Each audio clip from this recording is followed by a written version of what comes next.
does humanity go from here? What have we tried to do? What if there is more, much more? The Keshe Foundation is proud to announce a new way to bring humanity forward through technology that brings humanity in line with the natural operation of the planet and universe itself. The new science and technology discovered and developed by the nuclear engineer Moran Keshe centers upon the use and control of magnetical gravitational fields.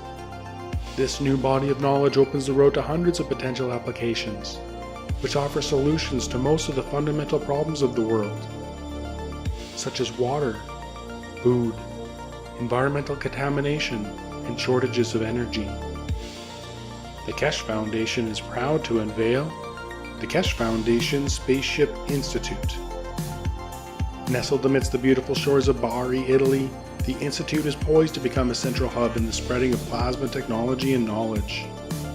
With its state-of-the-art 21st century facilities, the Institute will be able to provide students and staff an immersive way to learn the plasma technology, to be the leaders of the new generation of scientists and plasma engineers.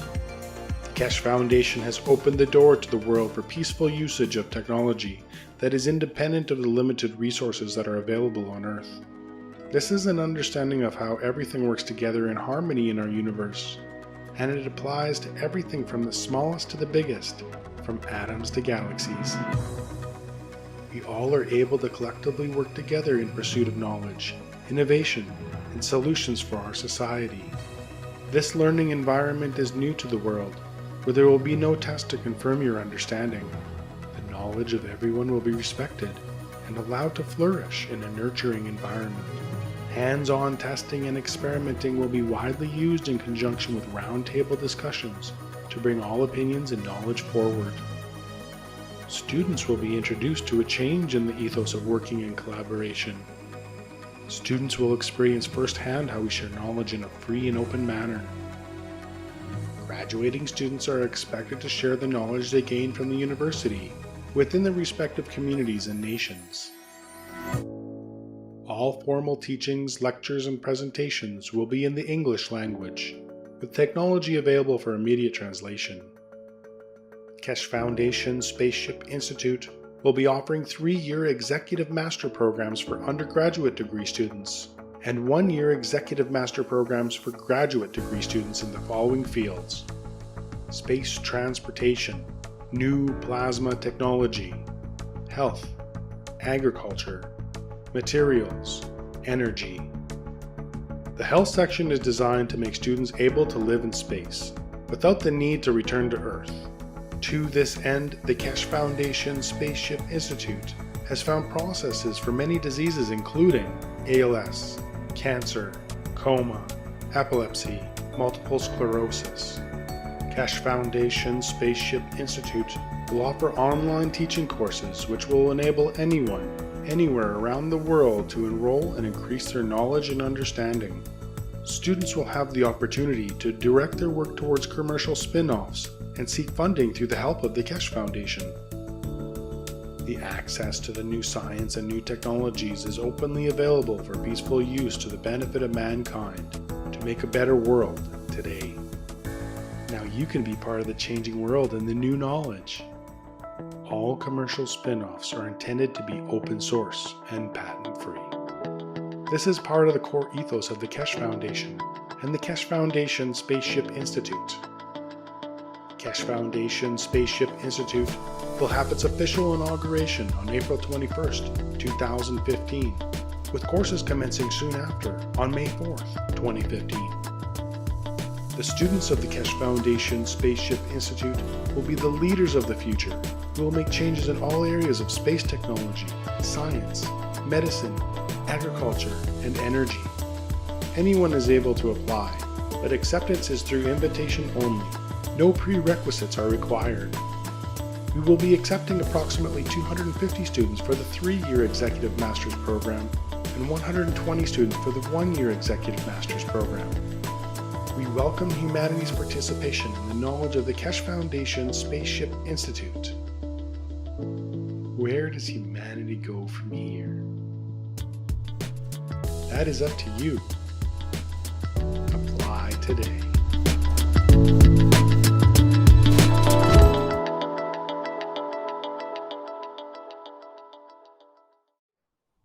Prematurely stop the screen share there.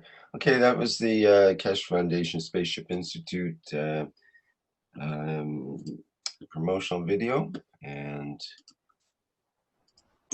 now connect with Mr. Keshe at the Spaceship Institute. Hi, Mr. Keshe.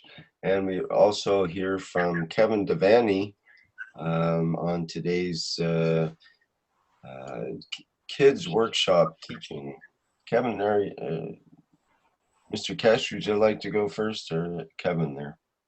No problem. As usual, good day to you whenever and wherever you listen to these teachings. And enough, today we have explained a lot about the creation, and I think a lot of children need to know how and the reason they've been created and why they're here. Maybe they set a different scene for the future of human being on this planet and in the universe. We'll see what Kevin Devana has planned for us. Kevin, are you there? Yeah, good afternoon, Mr. Keshe. Hi, Vince. Hello, Rick. It's funny that you brought this issue or this topic up, because I was actually going to ask you to explain in children's or adapted language the totality which you just described in the recent health workshop: physicality, emotionality, soul. And I think the time is mature now to give a bigger picture, the more holistic picture, even especially for kids to understand, where they come from, what is the essence and structure of creation, and where we're going and where are we. And I have a couple of questions from other people from Los Angeles, for example, but maybe we can focus on that now, if it's okay for you. Yes, in a very nutshell, if the children understand, we call it the principle of chicken or egg. Which one came first, the chicken or the egg? So if you're a child, most probably brought up in the Western society, you see an egg in a supermarket, and 100% you think the chicken comes from the supermarket too. So I have people here laughing, but that's the mentality of the present life. People living in big cities never seen a chicken farm, only buy the chicken, never seen a live chicken except in cartoons or in movies. So to them, that's where the chicken comes from, on the supermarket shelf. So which one comes first would depend which aisle of the supermarket you go down. Very much so. Depends. If you go the wrong one, you think the chicken came first, and then you see that. Yeah, I understand. But in the same process as we were discussing earlier on, we explained that life, or the egg, started from the interaction of the fields of the earth and the sun, and what came down as the amino acid. This is nitrogen, oxygen, carbon, hydrogen. If you want to remember it easy, we call it Mr. Cohen. So it's easy to remember, because Cohen means the old one, the original. And then when the Mr. Cohen meets table, the iron table, or a zinc plate, it becomes a human being with 2 legs, 2 arms, and fancy clothing. So the man did not come from the supermarket. The man comes from the interaction of the gases with the interaction with the matter state, or the earth solid matters. And then, in a very simple way, he lives a life till, and in this process, when he's born, he has 2 identical twins living in the same body. One is the physical body, and one is the soul of the man. and they function together because one feeds the other and the other one promotes the other. So when they join the cycle of life, till it comes to the point born out of physicality, comes what we call the termination of the cycle of their friendship, or when the soul and the physicality separate, and what we call in terminology of the man, the end, or when we die. And at this point, physicality takes its separation into division of other matter physical, and the soul finds its new place in the station of the creation.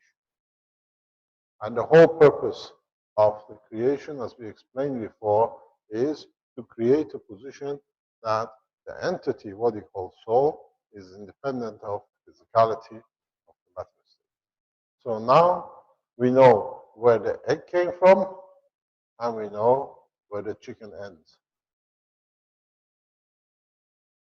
So the rest of the process of birth, feeding, shopping, buying PlayStations, and playing is part of this curve.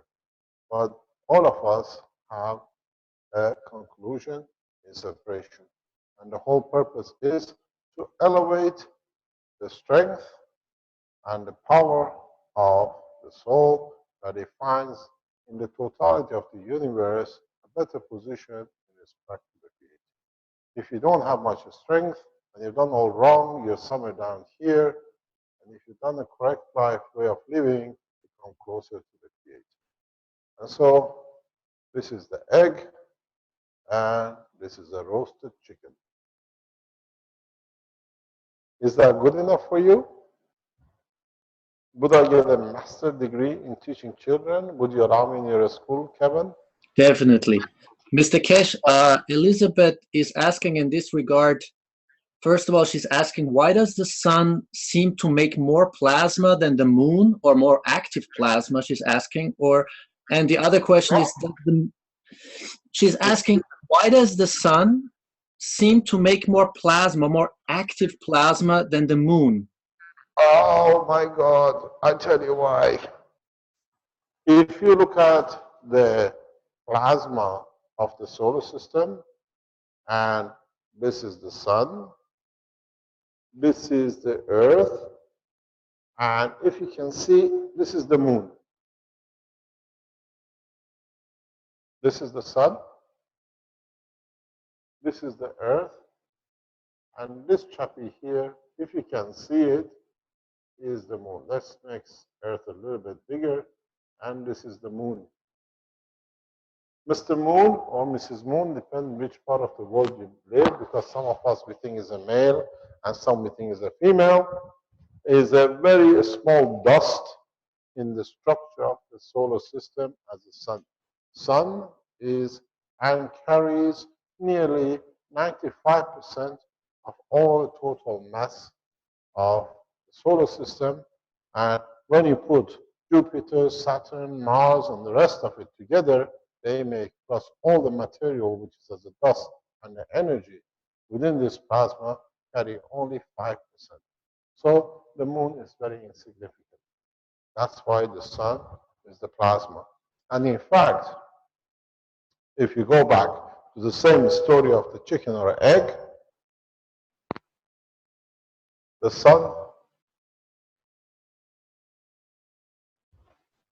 releases its plasma, and when it is slowed down enough, it has created the earth in different shape or form, and in that process, earth, due to its meager gravitational magnetic field, has managed to gather some dust to itself, which we call the moon.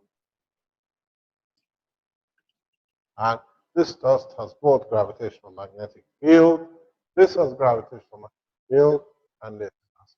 If you put this 10 to size of, let's say, a minibus, or call this one actually a bus, this is less than a wheel of a bicycle, this is a screw or a pin on the wheel.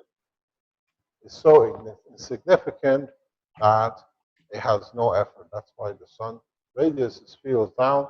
As it slows down, different form creates the earth, and inertial form because of the weaker, smaller gravitational magnetic field of the sun.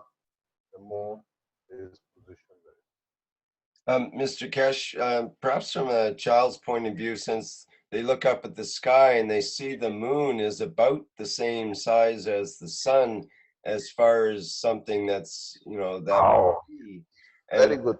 In the same way that I could fool my sisters when I was a kid by saying this penny is worth more than the dime because it's bigger.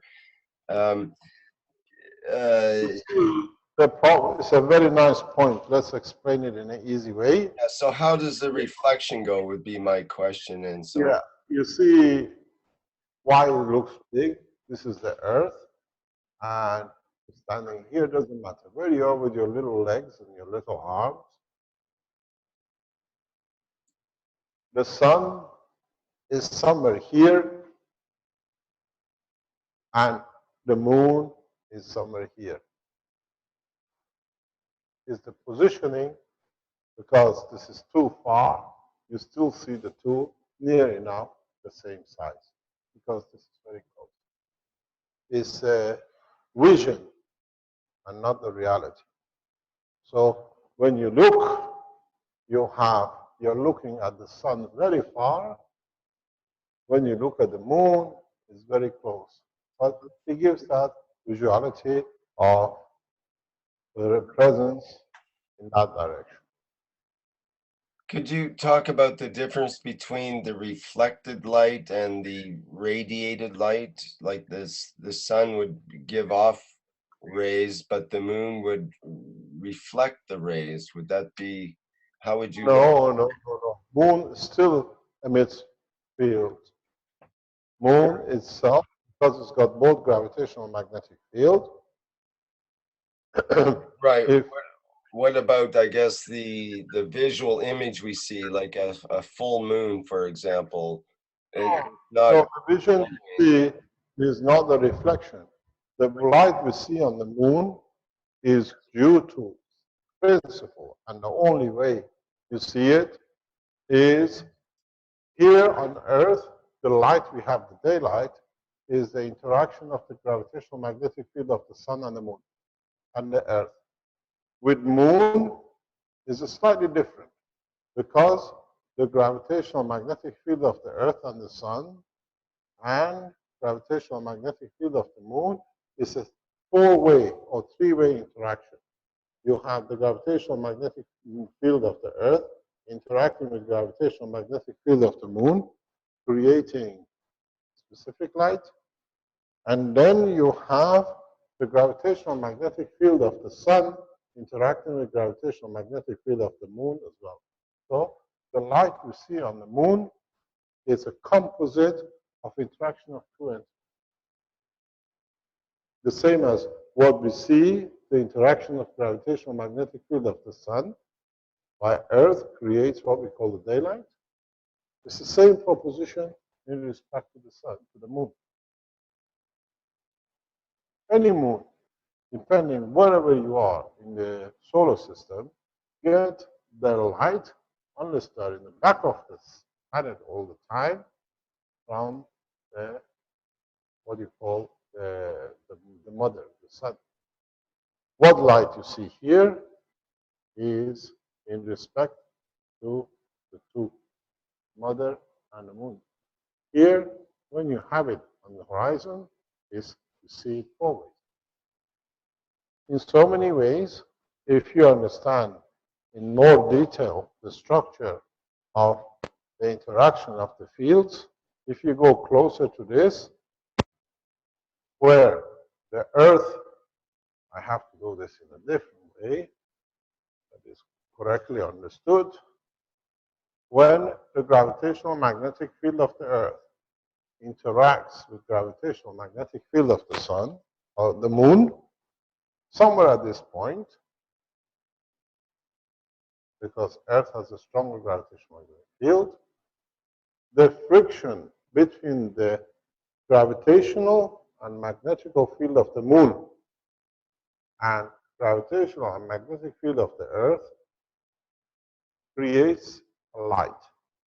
The ones which come from the Earth because of the strength of the Earth in being divided, it's like rubbing the hand, gets pulled back to the Earth. And we see the light of the Earth out of this. The light of the Earth doesn't, the light of the moon doesn't come from the moon. It comes from the interaction of the field. And then when you are on the moon, the light you see is from whatever is interaction in respect to the gravitational magnetic field of the moon itself. It's two different type of light. We see what we interact and pull back due to the gravitational field of the Earth. Here we see the light which gets interacted due to interaction of the gravitational field of the moon. It's like literally two sides of the paper. Even though it's still light because of our vision, the light from the moon we see is primarily from the light from gravitational magnetic field of the Earth, not just the moon. The division, what is strong will come back to us. What is to the moon, gravitational magnetic field, goes to the moon. It's the same way in the Earth condition. The gravitational magnetic field, when they interact with the sun and the Earth, gravitational magnetic field of the center of the Earth, which pulls the plasma of the light down. It just doesn't happen to them, because otherwise it goes somewhere else. And that's why, in so many ways, we see the Earth anywhere in the solar system, the manner we see, because of the interaction of its field. It's literally, we send the fields, we create a light, and the light shines on both sides. This is how moon structure light are created. In fact, if you go to the sun and look back on Earth, the light from Earth is created on the same basis. We see two different types of light. From Earth, the light we see is according to our gravitational magnetic field, the strength of the center of the planet. The stronger one are pulled back towards the sun. That's what we see. We don't see the same. It's not the light comes in and it comes in, and it's one way. We see what we can extract. Whatever is not extracted with different strength goes back to the sun. So you see light on both sides. It's very simple. This is the Earth gravitational magnetic field. This is the sun. When you rub it, you heat both hands. You don't heat one side. When they come together, they don't station. They're not stationary because the both fields are dynamic. Earth rotating, sun rotating. When they rub, you heat up both sides. This hand as much as that. It's the same light. The light we see on the sun, on the side of the Earth, is not the light which is going into the sun, because we extract different strength because of our own gravitational field. The Earth extracts what is its own gravity. It's two different types of lights, totally. Two different strengths. The light coming to us is much stronger than the light which you see on the moon. But because of the proximity, it looks as it shines down directly from there. That's why, the same way we see the image of the sun, Earth, the moon, or we see the face of it. It's like putting a torch on it, but the light comes from you, but it's a reflection of that. This is very important. This is one of the ways of the space technology on the spaceship. On a spaceship program, when you are in a craft, you create a light around the craft the same way. We don't see that much light inside the craft.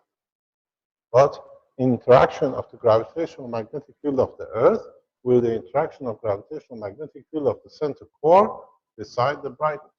This is why we call it the bright light in the sky. We were talking with the several groups. They talk about the same thing because the light interacts with the gravitational field of the Earth, and that friction residue is light. And passengers see totally different light than the people outside. Inside is always serene. Outside is volatile because the space outside is different field in respect to condition. Because we only attract what we want to attract according to the field strength of the reactors. Next question. Thank you for that, Mr. Keshe. There's another question from Elizabeth. She's asking, when we talk about Mr. Cohen, C-O-H-N, does the moon create life on Earth like the sun does? Yes. The moon has its own style of life and its own structure of life, but not visible to us because the amino acid or moon is different. Life exists in every part of the universe, even in the space between the Earth and the Sun and the Earth and the Moon. And the gravitational magnetic field dictates the style of life and the manner the life can replicate.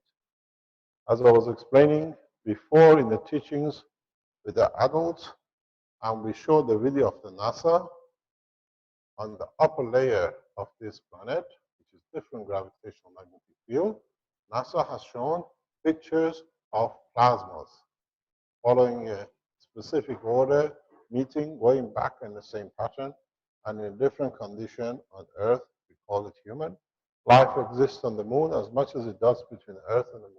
It's us who has to adopt technologies to be able to observe life according to replication. Life in universal condition is considered as being able to replicate and maintain.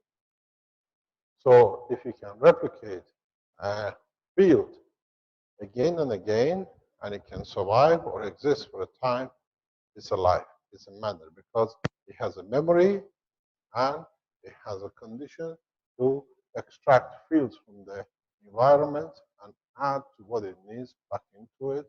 And so definition of life goes out of being a human or being a worm. It goes to existence of the plasma, which can replicate itself and maintain its existence. So the moon has life. We have to decide and find out how.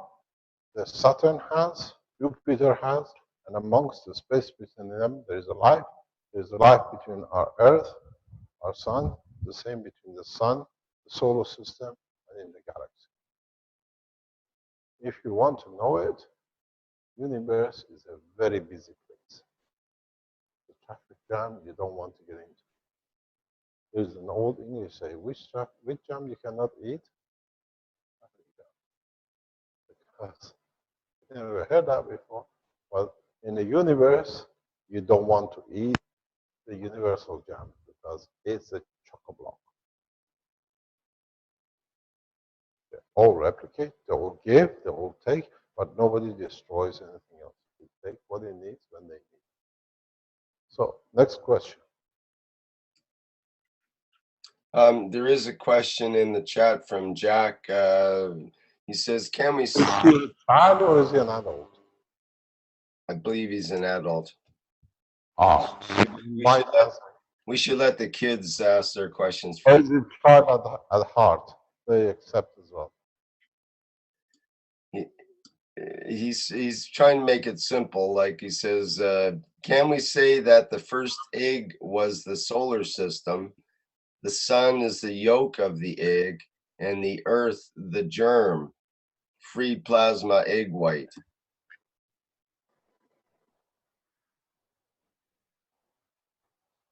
Would you like to become an puppet on a germ? That's what humans become. I don't know if you can explain it that way, but if it makes it interesting, it's all the same. If you don't like your egg, you can have it scrambled. So it's all the same. But in fact, the yolk is centered. In so many ways, what you say is correct, but the life is by the interaction fields of its own plasma. So if you think of it, to extend on what you said, is this yolk has a lot of things in it, because there are a lot of moons and planets. So usually you buy one egg, you get one chicken. In this egg, there's a lot of chicken. Because the condition of interaction allows the chicken to be born. This is what we thought. If we go back to the teaching of an egg, And chicken, if you take the yolk and the egg, when you have the yolk, there is no life. You can stay as much as you like. But when you introduce another field from the cock, now you have created a three-dimensional effect where this is a slightly different energy than this, a slightly energy. So you create a traffic flow between the two, and as they put the energy, the yolk takes shape and becomes a chicken. Without the third-party intervention, there will be no life. So if you change that to a solar system and Earth or another matter, then you understand life exists in every part of this universe. Because there is constantly mixture of fields with this soup of the atom of the Earth or the solar system. Any other question? Or have it past your half an hour time? Any other question, Mr. Kevin Davina? Yeah, we still have maybe the last couple of minutes.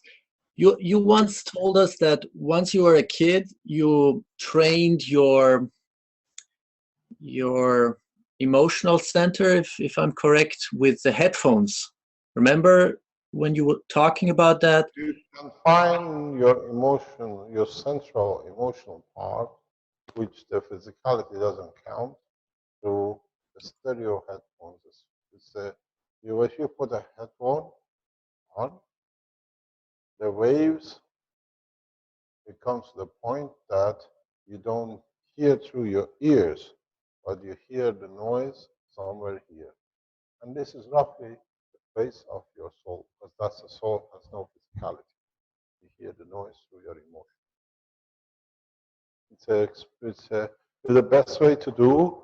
When you do it, you buy one of these headphones that you can adjust the noise. And you choose a stereo system. The best one is the one, if you can, get an 8 microphone or head, what do you call it, speaker. And then you sit on the carpet and you move till you hear the noise somewhere, not through your ear. It's a very tricky job. I've done it. We have this system. Is you put it in the room in a specific position and you move a little bit to the right, a little bit to the left. You hear this new ear a bit more till you find the center point. And then you hear the noise of your emotion because there's no physicality. But most of us don't have this. I bought this for experiment. It's a beautiful system.